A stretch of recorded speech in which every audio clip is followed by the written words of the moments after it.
غفار التواب والصلاة والسلام على حبیب الرحمن الوہاب لا مثال له ولا جواب وعلى آلہ وصحابہ وأہل بیتہ وعلماء امتہ وشہداء محبتہ وأہل سنتہ لا یوم الحساب اما بعد فاعوذ باللہ من الشیطان الرجیم بفضل بسم اللہ الرحمن الرحیم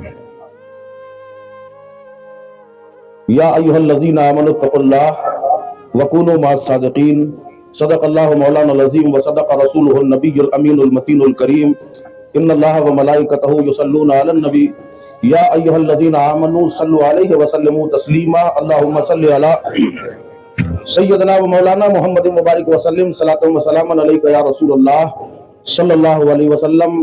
حضرات، حکم کی تعمیل کے لیے حاضر آیا، حالانکہ وقت بھی زیادہ ہو گیا، تبرک بھی سامنے ہے۔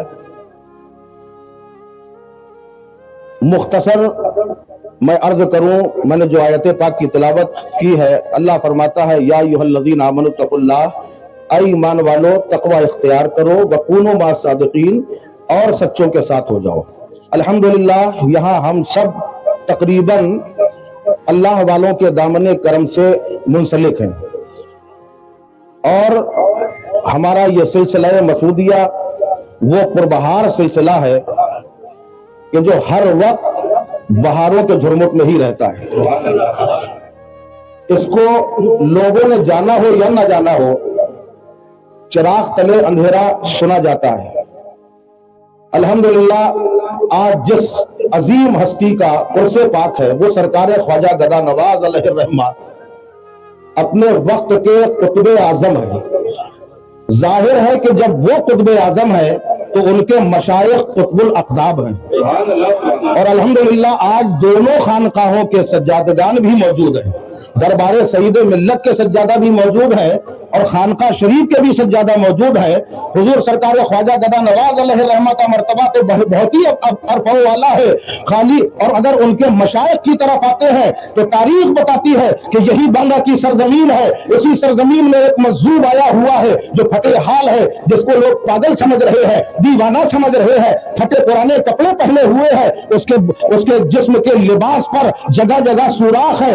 بچے تنگ کرنے کی غرض سے آتے ہیں اور آنے کے بعد اس سوراخ میں انگلی ڈال کر کپڑا پھاڑ دیتے ہیں، اسے جلا لا جاتا ہے۔ کہتا ہے اے لوگوں خبردار، اے بچوں خبردار ہو جاؤ، اگر تم نے ہمیں پریشان کیا ہم باندھا الٹ دیں گے، ہم باندھا الٹ دیں گے۔ کئی بار یہ بات کہی ہے، مگر جب سرکار گدا نواز علیہ الرحمہ کے شیخ اعظم کی بارگاہ میں پہنچے ہیں اور بچوں نے بتایا ہے کہ حضور، قاری صاحب رحمۃ اللہ علیہ کی بارگاہ میں پہنچ کے بتایا کہ حضور ایسا معاملہ ہے، ایک مجذوب آیا ہے، وہ کہتا ہے باندھا پلٹ دیں گے۔ آپ نے کچھ نہ کیا، خالی اپنی کھڑاؤں دے دی اور فرمایا اب اگر کہے تو خالی اسے سامنے رکھ دینا اور کہہ دینا باندھا بعد میں پلٹیے گا، پہلے اس کھڑاؤں کو پلٹ دیجیے۔ بچوں نے پھر شرارت کی ہے، اور شرارت کرنے کے بعد جس وقت آواز اٹھائی، کہا کہ خبردار، اگر تم نے تنگ کیا باندھا پلٹ دیں گے۔ بچوں نے فوراً کھڑاؤں کو سامنے رکھا اور کہا حضرت باندھا بعد میں پلٹیے گا، پہلے کس کھڑاؤں کو پلٹو۔ اتنا کہنا تھا، اس مجذوب کامل نے اس کھڑاؤں کو اٹھایا، چوما آنکھوں سے لگایا، سر پہ رکھا اور کہا اللہ اکبر، جہاں ایسے بزرگ ہو وہاں میرا کام نہیں ہے۔ باندھا پلٹنا آسان ہے مگر اس نالین کو پلٹنا مشکل ہے۔ یہ اوپر کی کڑی بتائی ہے، اور نیچے کی کڑی میں آ جاؤ۔ حضور سیدنا حضور سرکار گدا نواز علیہ الرحمہ کے شہزادے تو سب ہے، سب با کرامت ہے، مگر سرکار سید ملت علیہ الرحمہ کی شان و عظمت کا کیا کہنا۔ لوگوں نے جانا ہے، جنہوں نے دیکھا ہے وہ خوب جانتے ہیں۔ حضرت مولانا عبدالستار نوشر ربانی رحمت اللہ علیہ نے مجھ سے بتایا تھا کہ آپ کے دادا جان سیدنا سرکار سید ملت کا عالم تو یہ تھا کہ اگر راستے سے گزرتے تھے، چاہے کسی بھی مذہب کا ہو، احترام کے لیے کھڑا ہونے پہ مجبور ہو جاتا تھا۔ ان کا جلوہ دیکھتا تھا اور بے ساختہ پکار اٹھتا تھا کہ اگر واقعی معنی میں کوئی شہنشاہ ہے تو وہ سید ملت ہے۔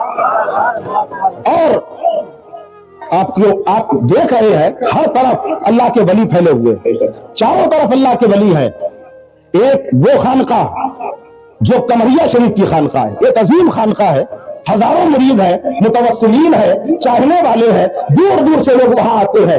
حضرت عبداللہ شاہ بابا حکیم عبداللہ شاہ بابا رحمت اللہ تعالی علیہ آپ کو جو کچھ بھی ملا ہے 3 جگہوں سے 2 جگہوں سے ملا ہے. ایک تو نیاول شریف سے ملا ہے اور خود آپ فرماتے ہیں ان کے گھر والوں سے معلوم کیا. ایک مرتبہ آپ اپنے کھلیان میں ہے اس وقت یہ پکے مکانات نہ تھے. گرمی کا وقت جب ہوتا تھا لوگ کھلیان میں پہنچ جاتے, کھیت میں پہنچ جاتے, کھلیان میں کام میں مصروف ہے. اچانک آپ فرماتے ہیں اپنے خادم سے فرماتے ہیں تجمل حسین چل باندھا سے بلاوا آ گیا ہے. اب یہ کنیکشن دیکھو کیسا کنیکشن ہے, یہاں سے پکارا گیا ہے وہاں پہ سنا جا رہا ہے. آپ نے فرمایا باندھا سے بلاوا آیا ہے, بیل گاڑی تیار کی گئی ہے اور یہاں آئے ہیں تو سرکار گدا نواز علامت کے عالم میں ہے. اور جیسے ہی عبداللہ شاہ آتے ہیں, بابا نظامی رحمت اللہ علیہ آتے ہیں, آپ بے ساختہ کھڑے ہو جاتے ہیں, اپنے سینے سے لگاتے ہیں. ابھی آپ سن رہے تھے اس خانقاہ میں سینہ بسینہ علم دیا جاتا ہے. وہ پتا چلا کہ جیسے ہی بابا نظامی آتے ہیں خواجہ گدا نواز نے سینے سے لگایا ہے اور جو بھی علم دیا ہے پہلے حکمت میں مشہور تھے مگر جب سینے سے سینہ ملا ہے تو ایسا دفینہ دیا ہے, ایسا خزینہ دیا ہے کہ ہر طرف ولیوں کے نام پر آپ کی ولایت کا ڈنکا بجنے لگا ہے. پتا چلا کہ یہ خانقاہ نظامیہ خالی ایک جگہ سے فیضیاب نہیں ہے بلکہ کئی جگہ سے فیضیاب ہے.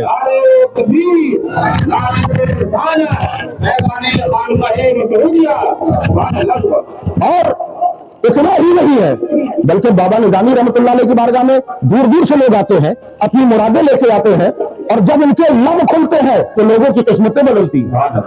مگر سنا تھا کہ ڈاکٹر اپنا علاج خود نہیں کرتا, ڈاکٹر اپنا علاج خود نہیں کرتا. خالی میں یہی کی بات نہیں کر رہا ہوں, سرکار غوث اعظم کی بہن بھی آئی تھی اولاد کے لیے تو آپ نے فرمایا مدار شاہ کے پاس جاؤ. کیا غوث پاک کے پاس کرامتوں کی کمی تھی, ان کی قبولیت میں کمی تھی؟ خالی ہاتھ اٹھا کے اللہ تعالیٰ اسے قبول کر لیتا تھا. تو کبھی کبھی دنیا کو دکھانے کے لیے, ولیوں کے مرتبے کو بتانے کے لیے یہ بھی کیا جاتا ہے. بابا نظامی خود ایک بافیض بزرگ ہے, لوگ آ رہے ہیں مرادیں مانگ رہے ہیں, اپنی پریشانیاں بیان کر رہے ہیں اور جو کہہ دیا وہ ہوتے رہا. مگر وہی بابا نظامی علیہ الرحمہ ہے, ان کے سب سے بڑے فرزند حضرت عبدالعزیز صاحب جو گاؤں والے لوگ ہیں وہ خوب جانتے ہوں گے, ان کا مزار آپ کے آستانے کے باہر بنا ہوا ہے. ان کے کوئی اولاد نہیں ہے, ایک بیٹا ہوا ختم ہو گیا, دوسرا ہوا ختم ہو گیا, 4 بیٹے ہوئے چاروں ختم ہو گئے, 4 بیٹیاں پیدا ہوئی وہ بھی ختم ہو گئے. اب کوئی بچہ بچ نہیں رہا ہے. بابا نظامی علیہ الرحمہ کی بارگاہ میں کہا ابا جان آخر کیا کیا جائے؟ تو اب دیکھو جو خود سب کی بگڑیاں بنا رہا ہے وہ کہتے ہیں کہ بیٹا کہیں نہ جا, اگر جانا ہے تو سید میاں رحمت اللہ علیہ کی بارگاہ میں پہنچ جا. آپ کی بارگاہ میں بھیجا گیا ہے اور آج بھی وہ لوگ گواہ ہیں کہ جب بارگاہ میں بھیجا گیا ہے سرکار سید ملت علیہ الرحمہ نے اپنے عملیات کے ذریعے اپنے جو عمل کرنا تھا وہ دیے. اور حقیقت تو یہ ہے جو اللہ کا ولی ہوتا ہے اگر وہ تعبیر لکھ رہا ہے یا گنڈا بنا رہا ہے یہ سب تو بہانہ ہے, خالی زبان سے نکلے ہوئے الفاظ اللہ کی بارگاہ میں قبول ہو جایا کرتے ہیں. آپ نے انتظام کیا اور انتظام کرنے کے بعد بیٹا پیدا ہوا اور بیٹا پیدا بھی ہوا اور آج الحمدللہ وہی بیٹا حافظ ولی محمد سجادہ نشین کے روپ میں موجود ہے. اگر کسی کو پوچھنا ہے تو جا کے پوچھ سکتے ہیں, یہ زندہ کرامت ہے. اور آج وہ آنے والے بھی تھے, ابھی ہمیں چچا جان نے بتایا آج وہ آنے والے بھی تھے مگر کسی وجہ سے نہیں آئے. اب یہاں یہ دیکھیے کہ اللہ اکبر, سرکار سید ملت کی دعا سے اپنے دربار کا سجادہ مانگا گیا ہے, اس لیے سرکار سید ملت علیہ الرحمہ کی بارگاہ میں پہنچایا گیا. اللہ تبارک و تعالی ہمیں اپنے مشائخین, اپنے بزرگوں کی عقیدت اور محبت عطا فرمائے اور ان کے فیض روحانی سے مالا مال فرمائے. وما علینا الا البلاغ المبین.